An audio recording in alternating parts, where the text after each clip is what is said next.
చేసే పనులకు ఘనత, చేయటంలో ఆనందం ప్రసాదించు.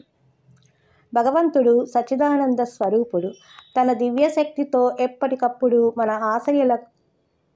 ఆశయాలకు ప్రేమ అనే మంచి గంధపు పూత పూసి జీవితాలను ఆనందమయం చేస్తాడు. ఆయన అనుగ్రహం పొందిన వారికి ప్రతి చిన్న విషయము అద్భుతంగా కనిపిస్తుంది. లోకం చాలా అందంగా కనబడుతుంది. ఏది చూసినా భగవంతుని లీలగానే తోస్తుంది.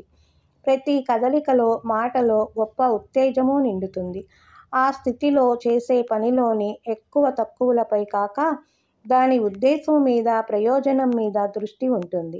చేసే పని మొక్కుబడిగా తప్పనిసరిగా అనుకొని చేస్తే ఎటువంటి స్ఫూర్తి లేక ఉత్సాహం తగ్గిపోతుంది, నీరసం ఆవహిస్తుంది.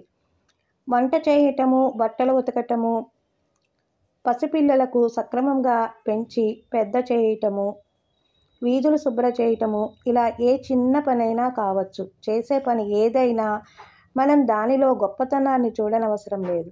చేస్తున్నంతసేపు మనలో ఉత్సాహం ఉరకలు వేయాలి. అలా చేసినప్పుడే ఆ పనిలో మన పనితనం పెరుగుతుంది. దానినే మనం ప్రజ్ఞ అంటాము.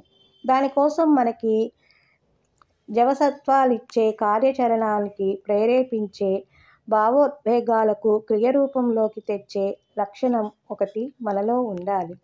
అదే జీవశక్తి, అదే ఆత్మ చైతన్యం, అదే పరమాత్మ స్వరూపము అయిన బావ. మనలో ఆ ఆత్మతత్వం నిండి ఉంటే ప్రతి పని మహత్వపూర్ణమే. జీవితం ఒక మధురమైన బాటలా ఆనందంగా సాగుతుంది. నిర్ణీయమైన విషయాలు లేకుండా